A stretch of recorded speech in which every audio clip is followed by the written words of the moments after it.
Kick Off Today. Kembali lagi bersama saya Hani. Hari ini saya bersama orang yang spesial. Pertama beliau dosen di UI Syarif Hidayatullah.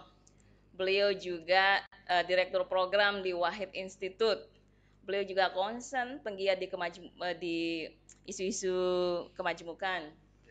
Dan beliau juga staf presiden. Kita sambut sama-sama Dr. Ahmad Rumadi Ahmad. Selamat malam, dokter. Selamat malam juga. Sehat Sehat, ya? sehat. Alhamdulillah sehat. Sudah berapa lama di Lombok? Ini malam ketiga sekarang. Lengang apa padat? Padat banget. Dan kita termasuk berkontribusi ya, Ya, menambah kepadatan itu. kami salah sebenarnya mengatur jadwal terlalu padat ke NTB itu. Nanti kalau Harusnya. kesini lagi, spare waktunya harus lebih lebih longgar supaya bisa lebih santai, lihat-lihat pantai dan lain Betul. sebagainya. Rugi soalnya kalau ke Lombok nggak menikmati. Iya, saya baru merasakan sekarang. Biasanya kami kalau ke Lombok itu agak nyantai gitu, tapi hari ini bisa Padat banget. padat banget acaranya dari satu kabupaten ke kabupaten yang lain. Waduh. Jadi nikmati tapi lah. Iya. Ya. Pak Dokter, kita kan hari ini akan ngobrol-ngobrol tentang merawat kebangsaan di era kegemukan informasi. Ya. Bagaimana menurut pandangan seorang Dr. Rumadi tentang teknologi informasi saat ini? Saya suka dengan istilahnya, kegemukan informasi. Nah, ini informasi yang obesitas ya. Iya, Kalau biasanya orang kegemukan itu nggak lincah bergerak biasanya karena banyak lemaknya gitu. Jadi memang apa-apa kalau over gitu, apalagi overnya itu sudah tidak termanage dengan baik, tidak terkelola, itu memang kadang menghasilkan penyakit. Penyakit yang akan mudah datang ke kita. Saya kira informasi juga kurang lebih sama. Kita tahu memang kemajuan teknologi informasi sekarang ini memang luar biasa dan itulah yang bisa menyelamatkan kita semua, menyelamatkan peradaban manusia dalam kondisi COVID seperti sekarang ini. Kalau tidak ada teknologi informasi, mungkin kehidupan kita sudah benar-benar lumpuh. Eh, tapi kita beruntung, teknologi informasi bisa menyelamatkan kita dalam kondisi COVID sekarang ini, meskipun ya di tengah kemudahan-kemudahan yang diberikan oleh teknologi informasi, tentu ada plus minusnya ya, ada positif negatifnya. Saya kira itu semua jenis kemajuan peradaban manusia, modernitas selalu ada sisi positif dan negatifnya. berarti menurut Dr. Rumadi, teknologi ini penyelamat. Untuk kondisi COVID sekarang ini, saya harus katakan teknologi informasi penyelamat. Karena kalau tidak ada itu, kalau tidak ada teknologi informasi, gimana kita bisa hidup? Misalnya orang yang biasa bertemu, kumpul-kumpul, tidak boleh berkerumun dilarang. Kemudian kebiasaan masyarakat kita yang selalu berada dalam komunalitas, tidak boleh ada ritual-ritual yang mengumpulkan banyak orang. Bahkan orang bersolat jamaah pun harus mengatur softnya. Orang salaman dibatasi dan lain sebagainya dan lain sebagainya. Perjumpaan antar orang dibatasi.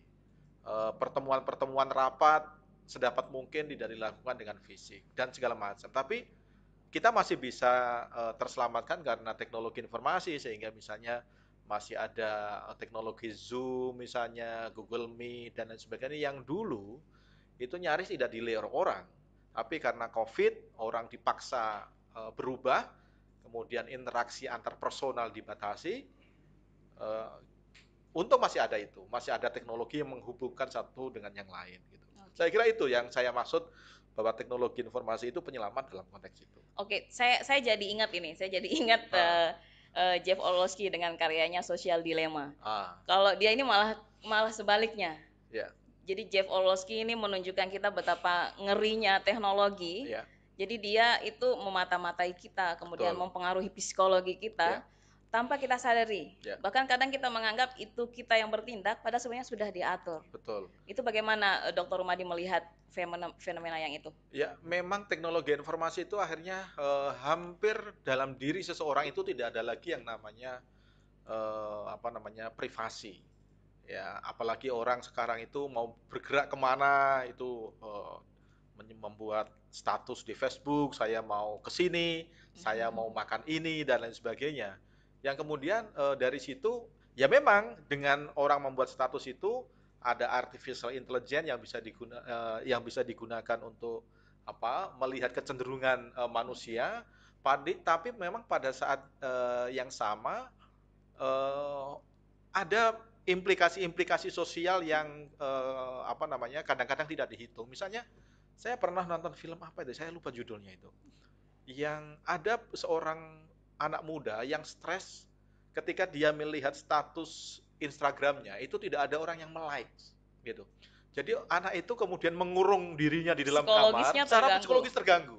Gara-garanya tidak ada orang yang like atau misalnya dia mendapatkan komentar-komentar yang tidak seperti yang dia harapkan gitu.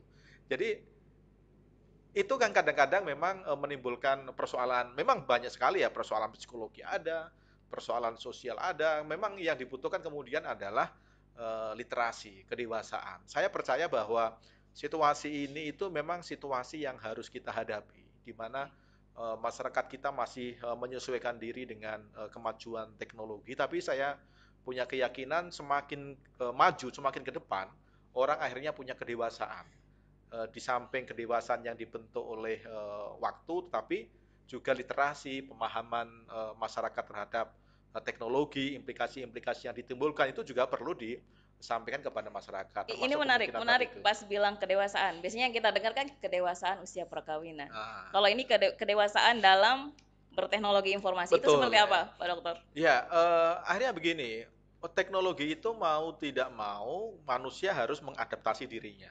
Hampir sekarang ini manusia kalau mau maju dia harus mengadaptasi dengan perkembangan teknologi. Kalau orang yang tidak siap misalnya dia menggunakan handphone itu bisa digunakan untuk macam-macam, bahkan misalnya menista orang, kemudian memberitakan berita-berita bohong dan lain sebagainya yang itu merupakan bagian dari implikasi yang tidak bisa kita kita bisa kita hindari. Akhirnya yang kita butuhkan apa? Yang kita butuhkan adalah imunitas diri kita.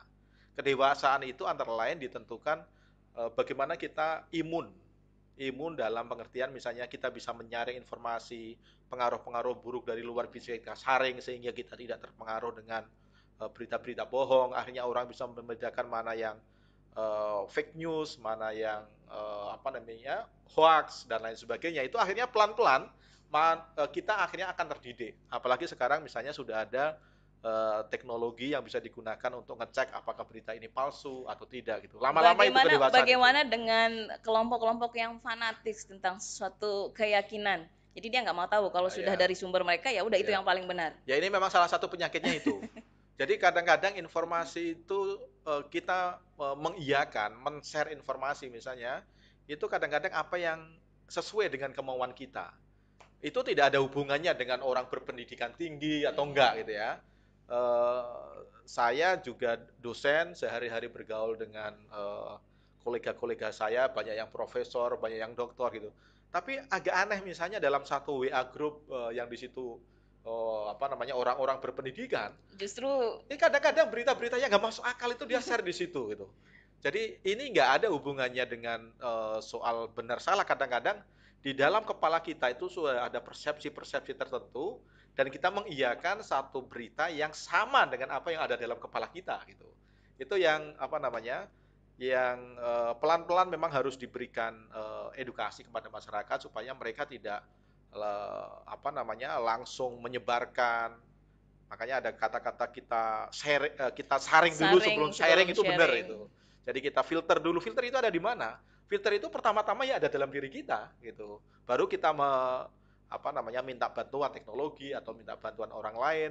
Apakah berita ini benar atau salah gitu. Daripada kita men-share sesuatu yang belum tentu benar, maka lebih baik kita tanya pada sumbernya. Hari-hari ini itu ada keluhan dari kiai yang sangat dihormati di NU, Kiai Mustafa Bisri.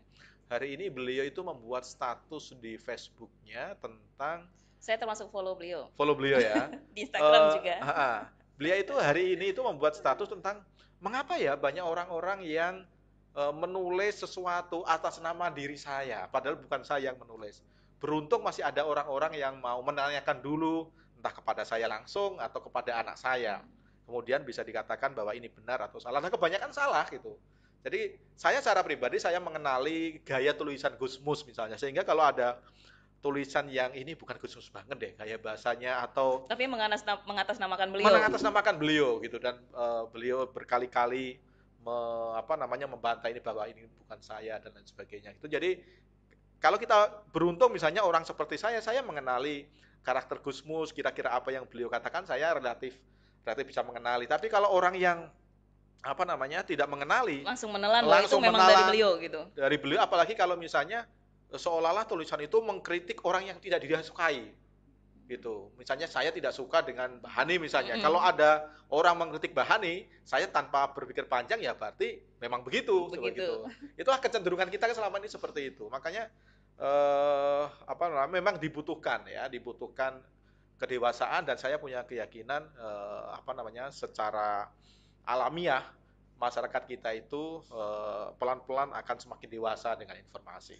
Jadi mudah-mudahan kegemukannya itu mau berolahraga Kegemukan supaya yang positif. paling enggak kegemukan, tapi kemudian dia mau berolahraga supaya lemak-lemak yang ada dalam diri kita itu tersaring, ataupun meskipun misalnya badan kita agak gemuk seperti saya juga agak gemukan sebenarnya, sehat gitu, tetap sehat, jangan sudah kegemukan, obesitas, tapi kita malah malas berolahraga. Nah, olahraga itu adalah bagian dari upaya untuk mendewasakan tadi itu dalam menyaring informasi gitu. Artinya ini juga bisa berkontribusi untuk mengganggu, merusak nilai-nilai kebangsaan kita, artinya. Betul, salah satu ancaman kita sekarang ini adalah berita-berita yang memecah belah masyarakat. Kita sudah merasakan banget lah. Misalnya dulu bagaimana di DKI ya, dalam Pilkada 2017, masyarakat dibelah menjadi dua gitu. Pilpres 2019 kemarin itu juga pelajaran yang paling berharga. Sama juga. Ya, manusia dibelah menjadi dua, kalau tidak cebong ya kampret gitu. Tapi saya berharap masyarakat bisa mulai belajar dengan apa yang terjadi kemarin tahun 2019. Misalnya begini, saya ingin tunjukkan. Ada orang yang mati-matian membela seorang calon, bahkan sampai dia masuk penjara. Nah, kemudian pilkada selesai, dia ditangkap polisi. Ada ketika pilpres selesai, orang yang dia dukung sudah bersatu dengan lawannya. Lihat dia ini masih di dalam penjara. Gitu. Coba, apa yang dia belain? Itu. Dia nggak membela, nggak dapat apa-apa. Yang dia dukung juga sudah beralih relnya gitu. Nah, sementara dia nggak dapat apa-apa, dapat ke penjara juga nggak dikunjungi sama apa yang dia dukung kan. Dan kemudian apa yang dia dapatkan? Nggak dapat apa-apa gitu. Nah, itu akhirnya yang harapan saya orang bisa belajar dengan situasi itu, bahwa pilihan politik kemudian membelah masyarakat yang sedemikian rupa itu nggak ada untungnya bagi ini juga kita. bisa menjadi pesan teman-teman di rumah, karena di NTB kan kita juga sebentar lagi akan pilkada di 7 kabupaten kota. Jadi suasananya juga sudah mulai terasa panas, kemudian kayak tadi sudah mulai saling serang dan lain sebagainya. Ya, panas kalau masih di bawah 37 derajat sih nggak apa-apa. Nggak apa-apa. Ya. Nggak apa-apa. Panas yang kayak Jakarta ya nggak apa-apa ya.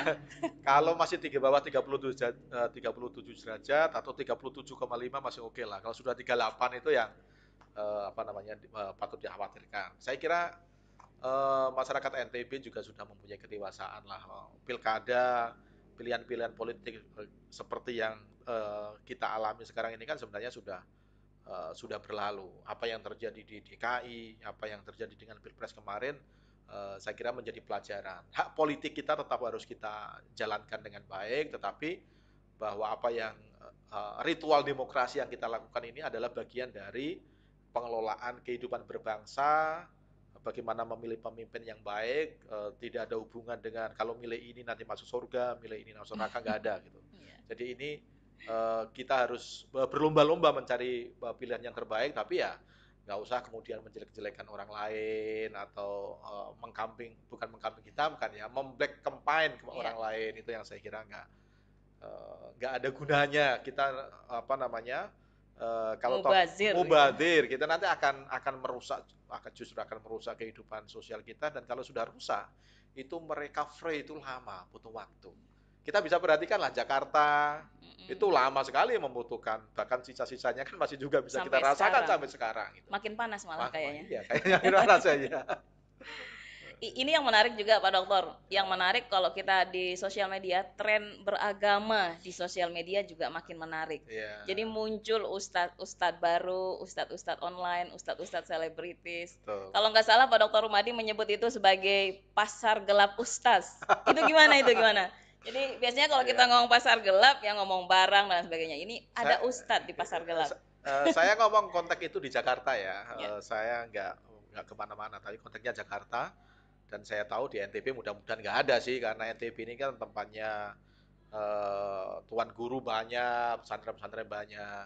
Nah di Jakarta itu waktu itu saya mengamati ada seorang ustadzah di sebuah televisi nasional, dia menjelaskan sesuatu dan menulis Arab di papan tulis itu, tapi cara dia menulis itu salah semua.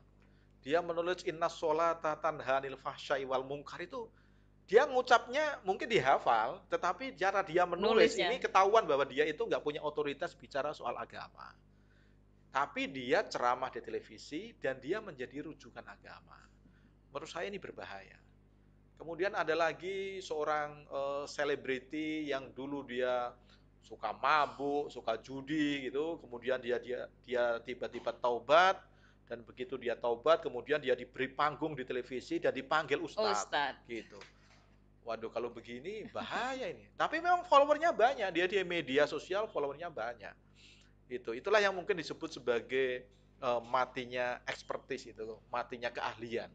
Jadi orang-orang yang tidak punya keahlian itu kemudian dijadikan sebagai rujukan di dalam beragama karena dia populer, media sosialnya dia diikuti oleh banyak orang, tapi dia dijadikan rujukan keagamannya. Sebenarnya dia nggak punya otoritas untuk bicara keagamaan. Kita nggak tahu dia Sanad keilmuannya di mana, dia belajar di pesantren mana dan lain sebagainya. Yang ini kalau didiamkan, tidak ada upaya untuk menghentikan hal seperti itu, bahaya. Apalagi misalnya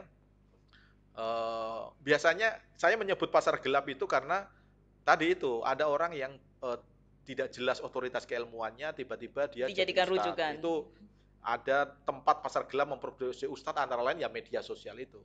Tapi itu satu soal orang-orang yang dulu masa lalunya gelap, kemudian dia beralih hijrah gitu, hijrah, kemudian dia menjadi orang soleh. Ya nggak apa-apa sih pilihan itu. Tapi ya jangan kemudian diberi tempat, jadikan sebagai rujukan, ditanya hukum ini, hukum itu, dan lain sebagainya. Tanyalah kepada orang yang jelas sanad ilmunya. Kalau di NTB saya kira banyak lah ya orang yang jelas sanad ilmunya. Itu satu. Yang kedua, yang saya resah itu adalah orang-orang yang baru pindah agama. Orang Islam jadi Kristen itu haknya lah. Orang Kristen jadi Islam itu haknya. Tapi yang saya resah itu orang yang pindah agama. Misalnya ada orang Kristen masuk Islam, kemudian orang ini yang baru ini, yang mu'alaf ini, kita panggil kemana-mana, kita beri panggung di media sosial, kemudian dia menjelek-jelekan agama lamanya gitu. Dan psikologi kita itu kan, kita senang kalau ada orang masuk Islam misalnya, kemudian dia menyalahkan agama masa lalunya gitu.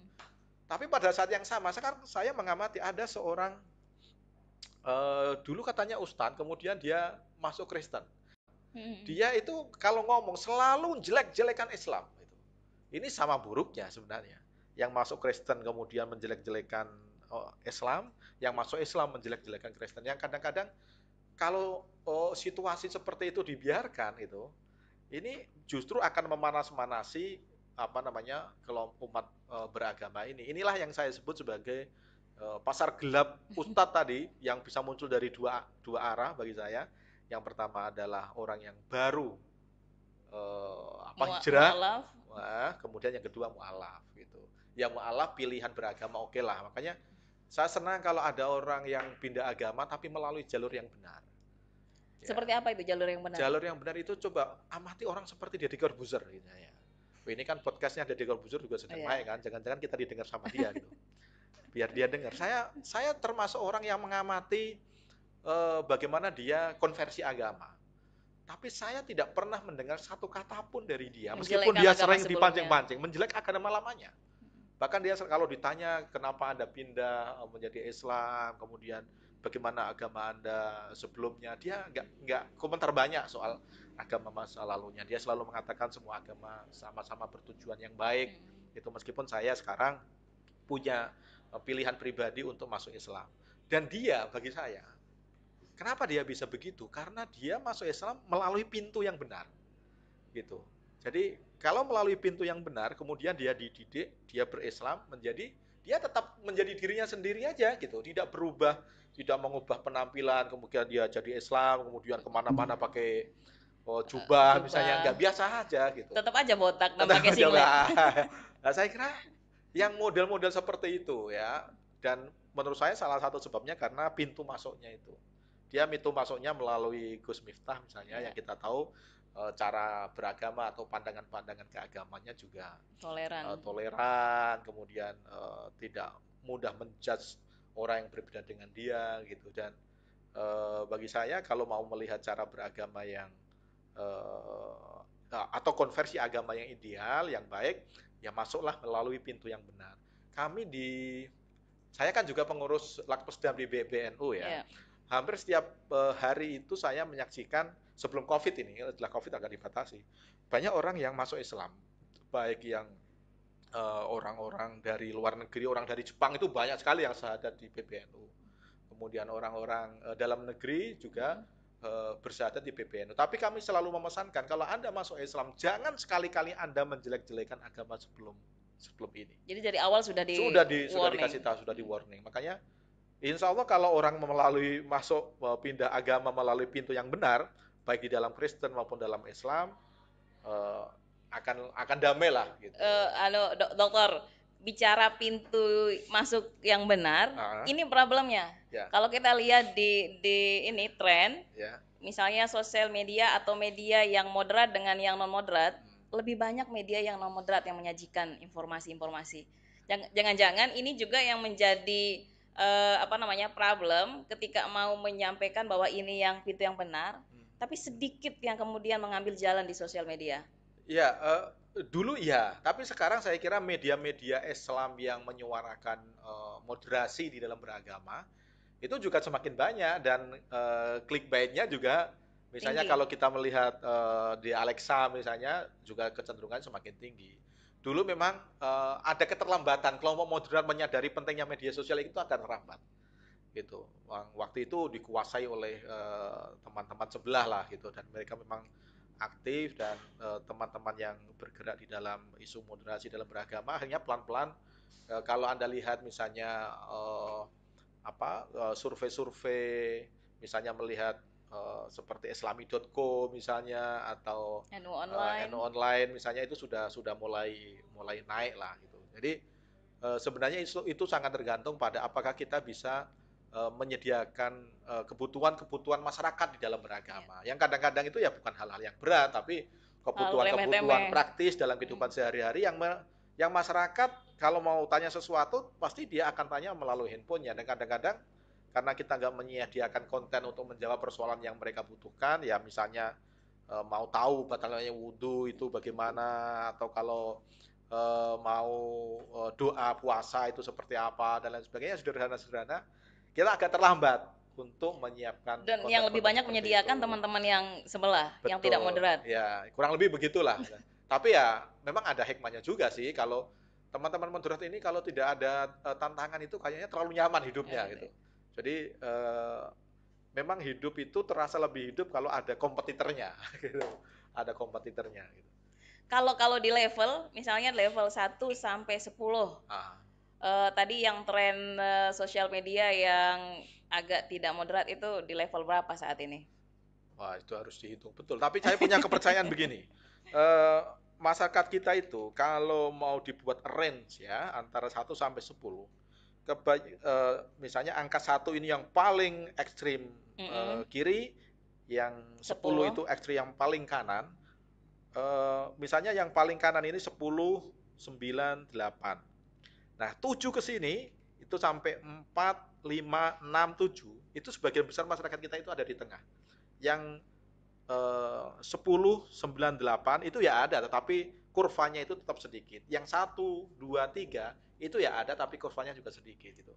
Nah, yang di tengah ini yang harus kita rawat. Jangan sampai misalnya kelompok yang kita anggap moderat ini itu justru terbawa oleh arus ekstrim, baik ekstrim yang ada di kanan maupun ekstrim yang ada di kiri gitu. Dan sebenarnya selama ini kan yang kita jual kepada dunia internasional masyarakat kita itu masyarakat yang moderat, toleran kan sebenarnya masyarakat yang ada di tengah ini. Tapi yang kadang-kadang kita lupa, masyarakat yang moderat dan toleran itu bukan masyarakat yang turun dari langit gitu. Kemudian turun dari langit tiba-tiba kita menjadi moderat gitu. Enggak gitu. Ini adalah hasil proses kreasi lama. Yang lama. Termasuk peran tokoh-tokoh agama dalam menyebarkan agama di berbagai macam daerah, termasuk di NTB yang kemudian menjadi karakter masyarakat yang moderat dan toleran itu ya para tokoh-tokoh agama ini yang punya peran. Pesantren misalnya di sini yang besar ada beberapa organisasi keagamaan Islam, itulah yang menjadi penyangga dari moderatisme di dalam beragama yang tidak terlalu ekstrim ke kiri maupun ekstrim ke kanan gitu. Terus kemudian ketika muncul banyak kelompok-kelompok radikal itu kita kecolongan atau memang sudah ada sejak lama kelompok-kelompok ini? Kalau bibitnya sih sebenarnya sudah ada sejak lama ya. Bahkan pada zaman Nabi ada kelompok Khawarij, itu sudah ada. Orang yang mengkafirkan sahabat Ali aja dikafirkan oleh kelompok Khawarij ini. Bahkan dibunuh. Ali itu kurang apa? Sayyidina Ali itu menantu Nabi yang dijamin masuk surga. Tapi bagi orang Khawarij, dia itu sudah keluar dari Islam. Dia juga dikatakan sudah berhukum tidak dengan hukum Allah. Padahal dia mengatakan la hukma illa lillah, tidak ada hukum kecuali hukum Allah. Nah, bagi orang Khawarij, Sayyidina Ali ketika perang dengan Muawiyah, kemudian dia Sayyidina Ali itu menerima ajakan damai tahkim. Sebenarnya waktu itu kan Muawiyah sudah mau kalah. Tapi Muawiyah dengan cerdik dia mengangkat mushaf Al-Qur'an ditombak sebagai ajakan untuk berdamai. Nah, penerimaan damai oleh Sayyidina Ali ini dianggap sebagai melanggar hukum Tuhan. Makanya kemudian orang Khawarij ini yang dulu menjadi pasukan Ali, akhirnya dia kemudian keluar dari barisan itu dan menganggap Ali sudah tidak lagi Islam, dan nanti Sayyidina Ali itu dibunuh oleh kelompok ini, oleh kelompok Khawarij. Karakternya sebenarnya dari dulu juga ada. Nah, mungkin sekarang ya meskipun tidak disebut sebagai Khawarij tapi karakternya sama. Apa karakternya? Terlalu literal di dalam beragama. Orang yang dalam beragama itu orang itu hanya ada orang kafir dan muslim, hanya ada surga dan neraka dan lain sebagainya yang hal seperti itu selalu ada di dalam sejarah. Meskipun dulu misalnya pada masa-masa Orde Baru berhasil ditekan dengan rupa, tapi pada masa setelah reformasi kan kemudian naik, orang bisa mengekspresikan semua identitasnya dan ya sekarang ini kita nikmati. Tapi juga saya punya kepercayaan bahwa ini adalah bagian dari proses pendewasaan di dalam berdemokrasi. Meskipun kadang-kadang demokrasi itu bisa melahirkan anak kandung yang bisa membunuh ibu kandungnya sendiri gitu. Itu yang yang perlu kita waspadai. Banyak orang yang menjadi pendompleng gelap demokrasi, tetapi kalau dia berkuasa itu bisa-bisa dia yang membunuh demokrasi gitu. Meskipun misalnya dia mengatakan demokrasi itu sistem barat itu kafir, togut, segala macam. Tapi dia bisa hidup di Indonesia, bisa demo kemana-mana, mengekspresikan gagasannya, itu ya karena demokrasi gitu. Dia bisa mengambil manfaat tanpa dia sadari. Dia bisa mengambil manfaat dari demokrasi gitu. Tapi nanti setelah dia berkuasa ya, dia akan bunuh demokrasi itu, kemudian orang yang berbeda dengan dia akan dihabisi juga gitu. Dan yang seperti itu kan sudah banyak lah, contohnya di berbagai macam negara sudah banyak. Tadi kita udah banyak banget ngobrol tentang teknologi informasi, kegemukan, kemudian tentang tantangan-tantangan dan lain sebagainya. Strateginya seperti apa kemudian? Ya. Sebelum dijawab kita seruput dulu. Oke, ini memang kopinya enak sekali. Iya, kita ngopi dulu. Ya. Ini kopinya apa ini? Kopi Kick News V60. V60 News Coffee. Sepertinya sudah ada teman-teman yang bergabung juga ini wah udah banyak banget. Banyak banget. Ini ada Arif Rakili. Pengen banget ke Kick News Coffee. Wah, harus kesini nih nyoba kopinya, enak banget ya. Nah, ini ada Rian Deneta. Om, kalau Abu Janda itu gimana? Bahaya atau tidak? Langsung dijawab. Ah, kalau dia bicara soal agama, apalagi soal keislaman, jangan terlalu percaya. Itu. Kalau bicara di luar itu, silakan aja disaring aja gitu. Tapi kalau sudah kadang-kadang saya juga ngeri kalau dia sudah mengumpulkan dalil, baca ayatnya salah itu, waduh, agak ngeri. Tapi kalau yang lain-lain ya silakan aja. Tapi intinya begini, siapapun yang bicara, apakah Abu Janda atau selain Abu Janda, sebenarnya tameng paling kuat di dalam diri kita itu ya hati kita sendiri. Makanya Rasulullah itu mengatakan begini, kalau kamu ragu tentang sesuatu, istafti kolbak, gitu kata Nabi. Mintalah nasihat pada nuranimu. Jadi nurani itulah sebenarnya yang menjadi benteng dari apakah kita bisa menfilter informasi atau tidak. Salah satu filternya ya dalam diri kita itu. Makanya itulah yang dikatakan oleh Rasulullah 1400 tahun yang lalu sudah mengatakan begitu. Istafti kolbak. Mintalah nasihat kepada dirimu sendiri sebelum kamu minta nasihat kepada orang lain. Dalam konteks informasi menurut saya ya relevan juga gitu. Ini berlaku juga untuk para Habib. Aduh, jangan macam-macam. Berlaku nggak, Pak Dokter? Ya kalau selama masih manusia sih ya berlaku lah. Berarti berlaku. Ya. Artinya Habib juga tidak selalu benar yang disampaikan. Waduh, kamu gimana? Ya selama masih manusia lah. Selama masih manusia, artinya juga masih memiliki sifat khilaf dan lain Ya, sebagainya. selama masih manusia masih punya hawa nafsu gitu. Dan problem manusia dari dulu kan ya soal nafsu itu. Makanya Imam Ghazali itu menulis kitab Ihya Ulumuddin itu sudah ratusan tahun, tapi kalau orang mau belajar membaca sampai sekarang, terutama yang terkait dengan ajaibul qalbi, ya, keajaiban hati, tampaknya Imam Ghazali baru bicara kemarin itu. Tapi karena problem manusia, problem hati manusia itu dari dulu tidak, apakah dia orang Arab atau orang Ajam, apa dia Habib atau tidak. Kalau Imam Ghazali nggak membedakan itu. Kamu jangan pancing-pancing terus sih. Ya, selama dia masih manusia. Jadi saya ini ingin tahu soalnya, rasa keingintahuan tinggi sekali untuk soal itu. Saya itu diajarkan oleh guru-guru saya untuk menghargai Ahlul Bait. Ahlul Bait itu ya keluarga keturunan Nabi itu dihargai. Jadi meskipun misalnya ya, saya tidak setuju dengan seorang Habib itu, saya tidak akan mencelanya. Saya menghormati, jadi hormat itu harus lebih diutamakan dari soal ketaatan. Jadi saya yang besar dari kultur Nahdlatul Ulama itu diajarkan untuk menghormati dzurriyyah Rasulullah. Jadi seberbeda apapun dengan misalnya ada Habib yang punya cara pandang kebangsaan atau cara keagamaan yang berbeda, ya sudah berbeda saja. Saya tidak mengikuti, tapi saya juga tidak akan mencela mereka. Artinya fanatik juga tidak bagus meskipun terhadap seorang Habib dan lain sebagainya. Kami diajarkan kalau ketemu dengan anak cucu Rasulullah, seorang Habib itu selalu diajarkan untuk mencium tangannya gitu.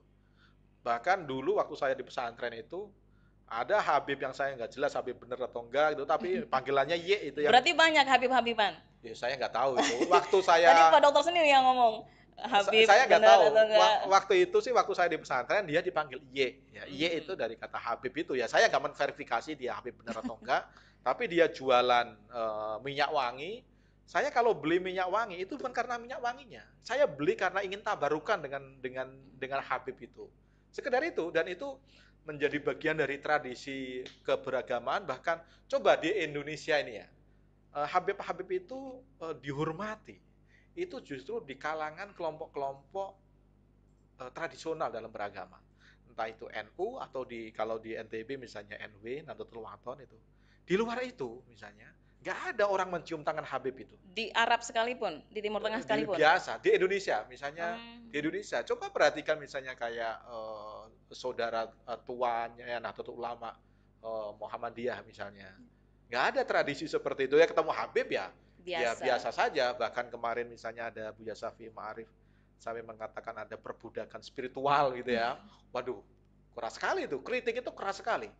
Yang menurut saya kayaknya bagi orang seperti saya itu kayaknya nggak mungkin kami akan mengatakan Habib dengan seperti itu, meskipun kritiknya Buya Syafi'i Ma'arif dalam konteks tertentu mungkin valid ya, tapi tampaknya orang seperti saya yang tumbuh dari tradisi dan kultur tertentu kayaknya nggak mungkin ngomong seperti itu gitu. Itu yang ingin saya katakan, bahwa dalam tradisi keberagamaan yang tumbuh, yang diajarkan oleh kiai-kiai saya, guru-guru saya, dengan dzurriyyah Rasulullah itu tetap hormat, seberbeda apapun, hormat kita tidak akan luntur meskipun mungkin kita tidak mengikuti atau tidak mentaati apa yang dia Artinya ini sampaikan. juga masuk menjadi apa namanya ciri khas kebangsaan kita, menghormati perbedaan, kemudian toleransi dan lain sebagainya. Betul, saya kira bagian dari itu, bagian dari bagaimana kita mentoleransi perbedaan. Kalau misalnya sudah omongannya sudah kelewat batas, melanggar hukum ya silakan hukum aja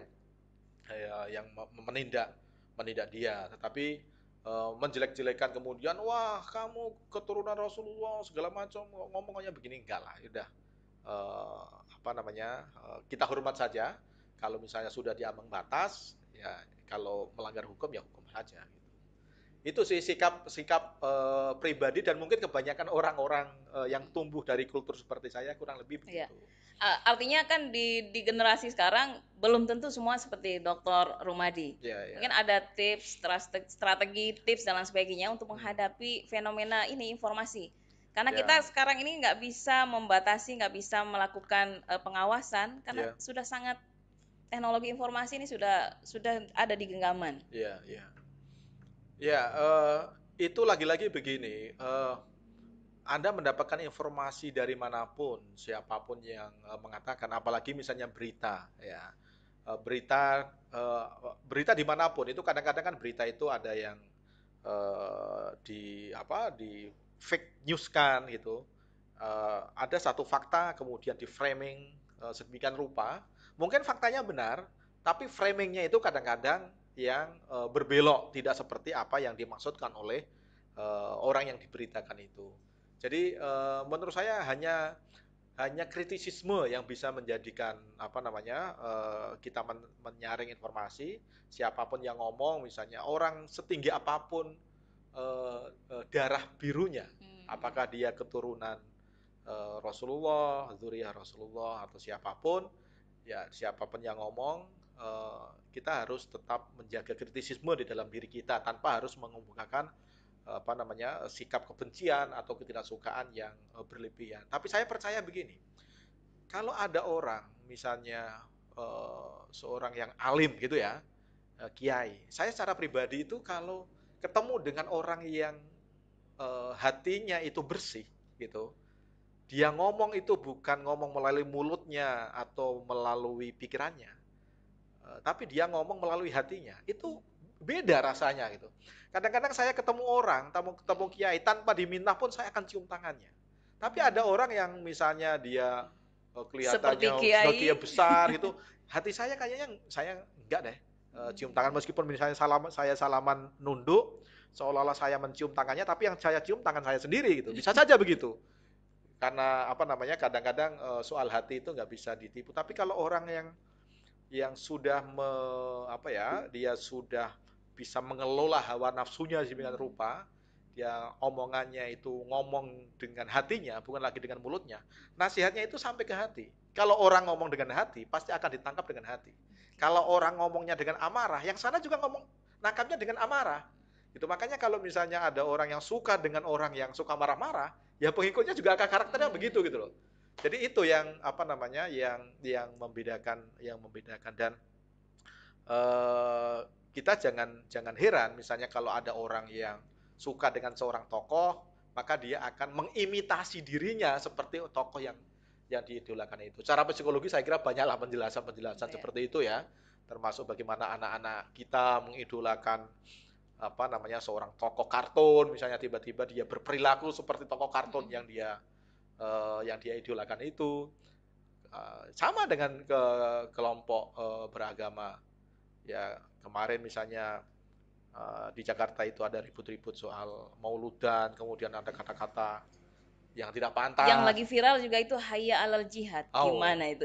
saya setuju hayya alal jihad kalau jihadnya itu dimaknai kita jihad melawan COVID, jihad untuk hidup, bukan jihad untuk mati.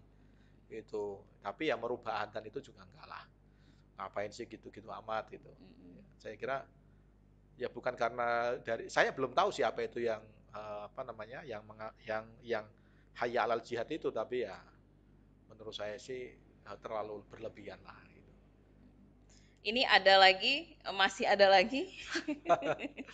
Ini lumayan. Ini ada dari Pawon Maya. Generation quote, like, share, dan aminkan makin marak. Informasinya kurus. Gema followernya yang gemuk. Menurut Gus, Nah, gimana? cocok ini. Jadi informasinya kurus itu dalam pengertian pas, proporsional gitu ya. Mm-mm. Jadi kurus gemuk itu sebenarnya sih soal proporsionalitas gitu. Tapi kalau followernya harus banyak, harus gemuk itu pasti. Gitu. Ya kalau bisa begitu juga. Kalau kalau perlu IG saya juga dipromosikan di sini dong, biar gemuk followernya. Enggak. Oh, nanti kita Oh mention. gitu ya, Nanti ya. kita mention. Ada lagi nih dari Paramita Irma, STD. Om, ini Om dia manggilnya nih. Iya ya, memang om-om saya lah. Om, gimana cara bedain informasi yang beneran baik dan tidak menyesatkan?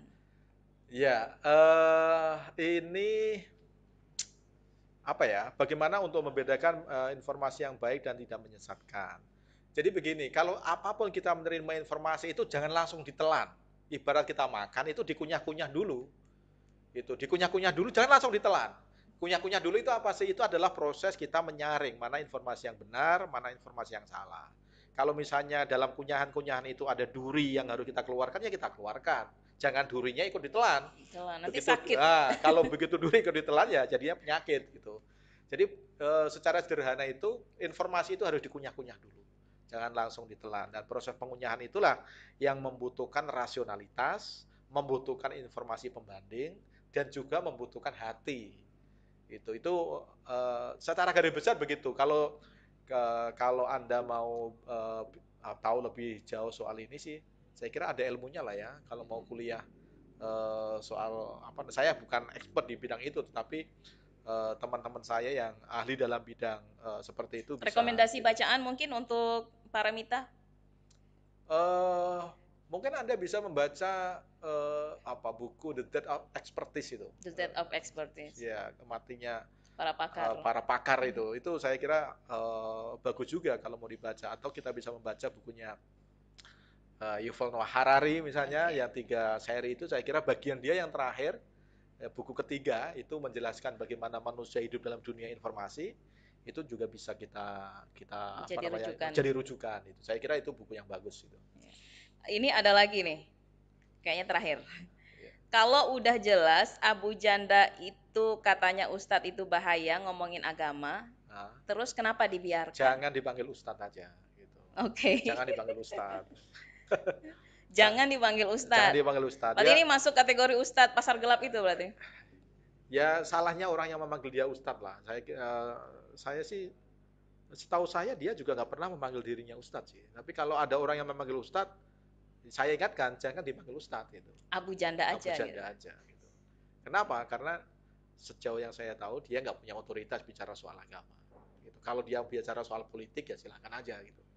Tapi begitu bicara soal hal-hal yang terkait dengan ajaran agama, carilah rujukan kepada orang-orang yang punya otoritas. Siapa itu? Orang yang jelas sanad ilmunya, di mana dia belajar agama, siapa tuan gurunya. Nah, itu. Mungkin bisa sekalian direkomendasikan mungkin akun-akun yang bisa di-follow yang bisa menjadikan rujukan untuk di sosial media. Waduh, ya pertama akun saya sendiri tentu saja. Langsung disebut @rumadi_ahmad _ahmad. @rumadi_r. R. Ya. Eh, Ya, Anda kalau misalnya nanti ngikuti gerakan-gerakan yang terkait dengan perdamaian, misalnya kalau di lingkungan NU ada NU Online, kemudian ada kalau mau lucu-lucuan ya bisa ikut NU garis lucu, itu juga bisa di-follow. Jadi kadang-kadang beragama itu ya butuh butuh tempat untuk humor. ketawa, butuh humor gitu. Orang terlalu serius dalam beragama itu ya sedikit-sedikit marah, sedikit-sedikit main pukul gitu. Jadi kadang-kadang jok-jok dalam beragama itu ya perlu juga. Tapi sekarang ini kayaknya ruang orang menggunakan agama untuk jok itu semakin kurang. bukan semakin kurang, tapi ruangnya itu semakin sempit. Gitu. Kalau dulu orang kayak Gus Dur misalnya itu membuat jok-jok agama itu dengan leluasa dan orang bisa ketawa lepas gitu, mentertawakan diri sendiri juga gitu. Tapi sekarang begitu ngomong soal itu, wah menistakan agama, betul, penodaan agama, dilaporkan polisi, masuk penjara, masuk jadi penjara. takut. Aduh, repot sekali hidup sekarang gitu. Gitu. Ini terakhir. Wah, terakhir terus ini. Terakhir terus ya. Terakhir terus. Iya. Beberapa waktu lalu penyerangan yang di Sigi, pembantaian satu keluarga di Sigi itu sangat menyayat rasa kemanusiaan ya. Iya. Bagaimana tanggapan Dr. Rumbadi terkait fenomena itu? Pertama itu jelas perbuatan yang sangat biadab. Alasan apapun kita nggak bisa membenarkan lah. Dan kita nggak pernah membayangkan ada orang Indonesia yang sampai rela untuk memotong leher orang itu dari mana gitu ya. Apa namanya, ajaran seperti itu. Dulu kita nggak pernah membayangkan, paling-paling itu dulu terjadi di Palestina gitu. Kemudian belakangan ada ISIS yang memamerkan melalui media sosial memotong leher segala macam, dan kok tiba-tiba ini bisa sampai ke sini ya. Cara yang seperti itu, motong leher, meledakkan diri dan lain sebagainya, alasan apapun nggak bisa dibenarkan.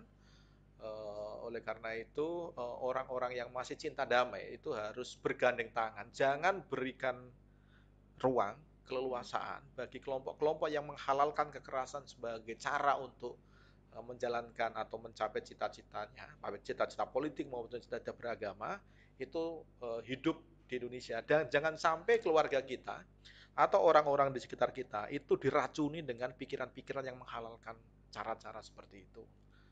Tapi pada saat yang sama saya kira aparat kepolisian, aparat keamanan juga harus memastikan orang-orang seperti itu bisa ditangkap, ditangani secara hukum. Saya kira seluruh kelompok beragama di Indonesia tidak ada yang bisa membenarkan tindakan seperti itu. Saya kira itu. Baik. Terima kasih Dr. Rumbadi. Sama-sama. Terima kasih teman-teman di rumah.